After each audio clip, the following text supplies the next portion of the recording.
Trainee IPS Uday Krishna Reddy కేసులో కీలక పరిణామం చోటు చేసుకుంది. కృష్ణారెడ్డికి 14 రోజుల రిమాండ్ విధించింది కోర్టు. ట్రైనీ ఐపీఎస్కు రిమాండ్ విధించింది ఉప్పరపల్లి కోర్టు. ఆగస్టు 11 వరకు రిమాండ్లో ఉండనున్నాడు ట్రైనీ ఐపీఎస్. ఉదయ్ కృష్ణారెడ్డిని చెంచల్గూడ జైలుకు తరలించారు. లైంగిక వేధింపుల కేసులో అరెస్ట్ అయ్యాడు కృష్ణారెడ్డి. ఈ కేసులో ఆశాంతం మొదటి నుంచి కూడా ఉదయ్ కృష్ణారెడ్డి వ్యవహారం అంతా కూడా సస్పెన్స్గా మారినటువంటి పరిస్థితి.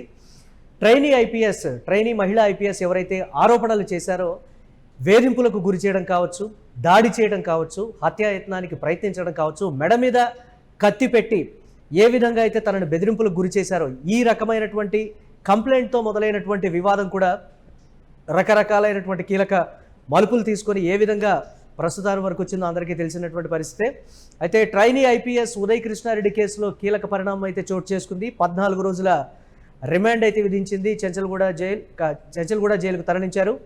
హైదరాబాద్లోని సర్దార్ వల్లభాయ్ పటేల్ జాతీయ పోలీస్ అకాడమీలో శిక్షణ పొందుతున్నటువంటి ట్రైనీ ఐపీఎస్ అధికారి ములగని ఉదయ్ కృష్ణారెడ్డిపై తోటి ట్రైనీ మహిళా ఐపీఎస్ అధికారిని చేసినటువంటి ఆరోపణలు, లైంగిక వేధింపులు కావచ్చు, దాడి, బ్లాక్మెయిల్తో సహా తీవ్ర ఆరోపణలు చేస్తూ ఇచ్చినటువంటి ఫిర్యాదుకు సంబంధించి కేసులో బుధవారం అంటే జూలై 29 కీలక పరిణామం అయితే చోటు చేసుకుందని చెప్పాలి. ఉప్పర్పల్లి కోర్టు ఇచ్చినటువంటి తీర్పు, రిమాండ్ విధిస్తూ కూడా ఇచ్చినటువంటి తీర్పు, 14 రోజుల జ్యుడిషియల్ రిమాండ్ను అయితే విధించినటువంటి పరిస్థితి ఉంది. కానీ దీనికి సంబంధించి ఒక తీర్పునైతే రిజర్వ్ అయితే చేసి పెట్టింది. దాని మీద కూడా ఒకంత ఉత్కంఠ అయితే నెలకొన్నటువంటి పరిస్థితి. పోలీసులు మరికొన్ని కీలక ఆధారాలు సేకరించేటువంటి పనిలో పడ్డట్లుగా కూడా తెలుస్తోంది. ఈ నేపథ్యంలో ఆ మహిళ పోలీస్ స్టేషన్లో చేసినటువంటి కంప్లైంట్ ఏంటి, అలాగే వారిరువురి పరిచయం దగ్గర నుంచి కూడా ఈ రోజు వరకు జరిగినటువంటి పరిణామాలు ఏంటి అనేది కూడా పోలీసులు క్షుణ్ణంగా అకాడమీకి వెళ్ళి ఈ నేపథ్యంలో విచారణ చేసినట్లుగా కూడా తెలుస్తోంది. అకాడమీ నుంచి కూడా ఉదయ్ కృష్ణారెడ్డికి అయితే నోటీసులు అయితే వచ్చాయి. చూడాలి ఏ విధంగా ఉండబోతోంది పరిణామం అనేది. ఎప్పుడైతే ఈ అంశం వెలుగు చూసిందో ఒకంత దేశవ్యాప్త అటెన్షన్ని డ్రా చేసిందనే చెప్పాలి. ఒకంత ఇతర పోలీస్ అకాడమీల్లో కూడా ఇలాంటివి ఏమైనా జరుగుతున్నాయా అనేటువంటి కోణంలో ఆయా పోలీస్ అకాడమీల్లో ఉన్నతాధికారులు విచారణ జరిపినటువంటి పరిస్థితి అయితే ఉంది. రకరకాలైనటువంటి అనుమానాలు కావచ్చు, లేకపోతే వేధింపులు కావచ్చు, ఇతరత్ర అన్నీ, అంటే ఒక కానిస్టేబుల్గా ఉన్నటువంటి వ్యక్తి ఐపీఎస్ ట్రైనింగ్ స్థాయికి రావడానికి సంబంధించి కూడా ఎంతో కష్టంతో కూడుకున్నటువంటి పని, కష్టపడే ఆ స్థాయి పైకి వచ్చినటువంటి వ్యక్తి అయి ఉంటాడు. కానీ ఎందుకు ఉదయ్ కృష్ణారెడ్డి ఆ విధంగా వ్యవహరించారు? ఉదయ్ కృష్ణారెడ్డి ఎవరిదైనా అండ చూసుకొని ఆ విధంగా ప్రవర్తించాడా అంటే కొంతమంది అవుననే సమాధానం చెప్తూ ఉన్నారు. దీనికి సంబంధించి పోలీస్ అకాడమీలో పూర్తి స్థాయిలో విచారణ కావచ్చు, మందలింపు కావచ్చు, లేకపోతే వీరిరువురికి సంబంధించి ఇద్దరిని పిలిపించి ఉన్నతాధికారులు మాట్లాడిన తర్వాత కూడా పరిస్థితి ఏమాత్రం కూడా మెరుగుపడకపోగా మరింత వేధింపులు ఎక్కువయ్యాయి ఉదయ్ కృష్ణారెడ్డి తరపు నుంచి అని కూడా ట్రైనీ మహిళా ఐపీఎస్ అధికారిని అయితే చెప్తూ ఉన్నటువంటి పరిస్థితి ఉంది. సో ఇన్ని రకాలైనటువంటి ఆరోపణల నేపథ్యంలో ఉదయ్ కృష్ణారెడ్డి అరెస్ట్ అవ్వడం కావచ్చు, అరెస్టు తర్వాత దీనికి సంబంధించి మళ్ళీ కోర్టు రిమాండ్ విధించడం కావచ్చు, జ్యుడిషియల్ రిమాండ్ చెంచల్గూడ సెంట్రల్ జైలుకి మళ్ళీ తరలించడం కావచ్చు. ఒకవేళ పోలీసులు ఉదయ్ కృష్ణారెడ్డి వద్ద నుంచి ఏమైనా కీలక సమాచారం రాబట్టేటువంటి ఛాన్సెస్ ఉంటాయా? పర్టికులర్గా ఇదే అంశానికి సంబంధించి మళ్ళీ ఏమైనా విచారణకి అడుగుతారా? ఏదైతే ఆరోపణలు చేసిందే కాకుండా అసలు ఉదయ్ కృష్ణారెడ్డి వ్యక్తిత్వం ఏ విధంగా ఉండేది, అతను అందరితో ఏ విధంగా ఉంటాడు, అతను ఉద్యోగం చేస్తున్నప్పుడు ఏ విధంగా ఉండేవాడు అనే 2018 పరిస్థితుల దగ్గర నుంచి కూడా ఈ రోజు వరకు ఉదయ్ కృష్ణారెడ్డి ప్రవర్తన ఏంటి అనేది కూడా పర్టికులర్గా చర్చకైతే వస్తున్నటువంటి సిచ్యువేషన్.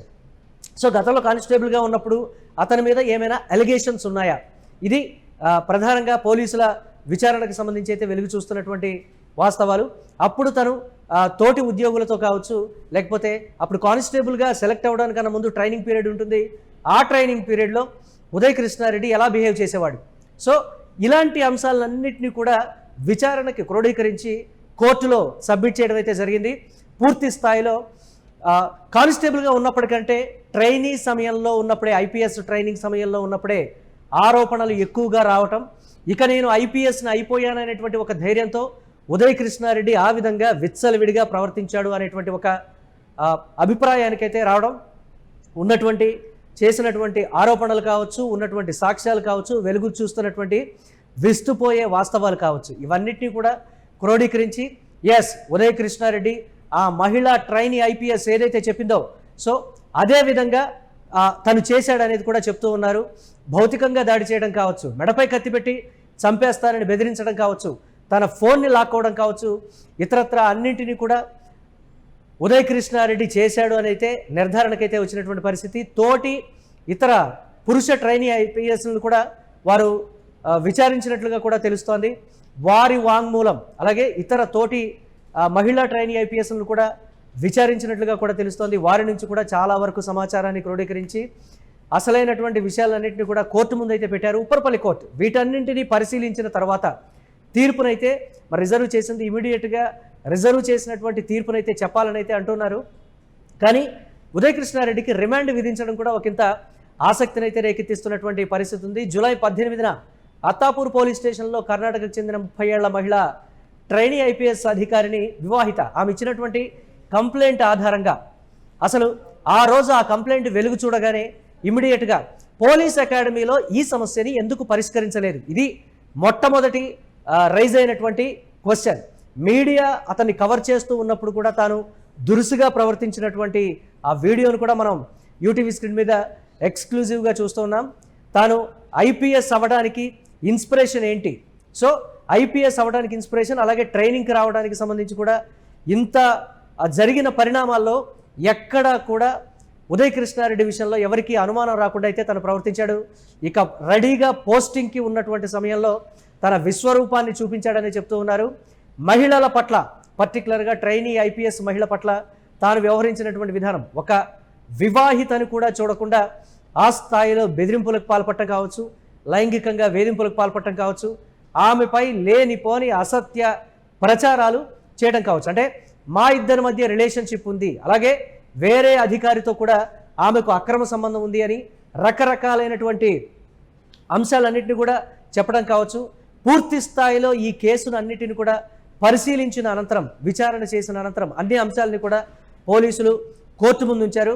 ఇక్కడ పోలీస్ అకాడమీ నుంచి కీలకమైనటువంటి అంశాలు అక్కడి నుంచే బయటకు వచ్చాయి. తన సొంతూరు కావచ్చు, లేకపోతే ఇతరత్ర తన కానిస్టేబుల్గా ఉన్నప్పుడు జరిగినటువంటి ప్రవర్తన కన్నా తాను ఏదైతే ఆ అకాడమీకి వచ్చి ట్రైనింగ్ తీసుకుంటున్నాడో అక్కడ ఆమె పరిచయం కావచ్చు, అక్కడి నుంచి ప్రస్తుతం జరిగినటువంటి అంటే ఈ రోజు వరకు రిమాండ్ వరకు కూడా ఏ విధంగా ఉదయ్ కృష్ణారెడ్డి ప్రవర్తించాడు, అంటే ఎందుకు ఆ విధంగా ప్రవర్తించాల్సి వచ్చింది, అంటే అటువైపు నుంచి కూడా నాకు సహకారం ఉంది, నేను ఆమెతో రిలేషన్షిప్లో ఉన్నాను, ప్రేమలో ఉన్నాను అని రకరకాలుగా తాను ప్రచారం చేసిందంతా ఒకవేళ నిజమేనా? ఆ వివాహిత భర్తకి తన అంటే ఇద్దరి మధ్య ఉన్నటువంటి పర్సనల్ ఫొటోస్ కూడా ఎందుకు సెండ్ చేయాల్సి వచ్చింది? ఈ స్థాయిలో బ్లాక్మెయిలింగ్కి ఎందుకు దిగాల్సి వచ్చింది? అంటే ఒక ఐపీఎస్ అధికారికి ఈ విషయాలన్నీ తెలియదా? ట్రైనింగ్లో ఉన్నటువంటి సమయంలో ఈ విషయాలు బయటికి వెలుగు చూస్తే ఉద్యోగం పోతుంది, ఐపీఎస్ నుంచి కూడా పంపించేస్తారు, ఐపీఎస్కి ఎలిజిబిలిటీ కాదు అనేటువంటి విషయం ఉదయ్ కృష్ణారెడ్డికి తెలియదా? అంటే ఇవన్నీ తెలిసినప్పటికీ కూడా తెగించి ఉదయ్ కృష్ణారెడ్డి ఈ అంశాలకు పాల్పడ్డాడని కూడా చెప్తున్నారు. మొత్తం మీదైతే రిమాండ్ విధించినటువంటి పరిస్థితి ఉంది. చూడాలి ఉప్పరపల్లి కోర్టు తీర్పునైతే రిజర్వ్ చేసింది, ఎలాంటి తీర్పు రాబోతోందన్నది.